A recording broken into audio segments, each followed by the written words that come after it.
আজকে চিংড়ি মাছ ভুনা করব দুপুরের জন্য। এই মশলাগুলো দিতেছি: আদা, রসুন, হলুদ, মরিচের গুঁড়া, ধনিয়ার গুঁড়া, জিরা বাটা। এটা দিয়ে কতক্ষণ 10 মিনিট ম্যারিনেট করে রাখবো লবণ দিয়ে। তারপরে ভাজি করব টমেটো দিয়ে, কাঁচামরিচ দিয়ে, পেঁয়াজ দিয়ে। আপনারা দেখতে থাকেন। এই যে এখন মাছগুলো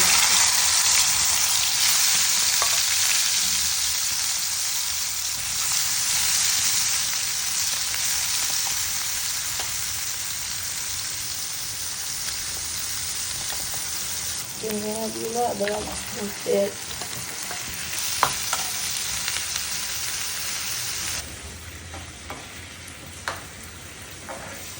দিয়ে হবে, তারপরে একটু মাছের ডিম দিয়ে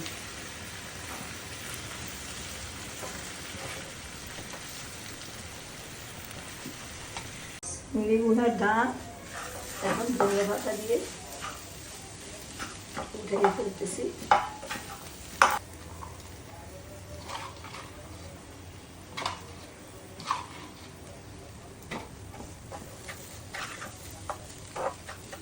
দুপুরের রান্না, এই যে আমাদের রান্না: সজনা মাছ দিয়ে ডিম ভুনা। আপনারা কমেন্টস করে জানাবেন কালারগুলা এবং আমাদেরকে সাপোর্ট করবেন।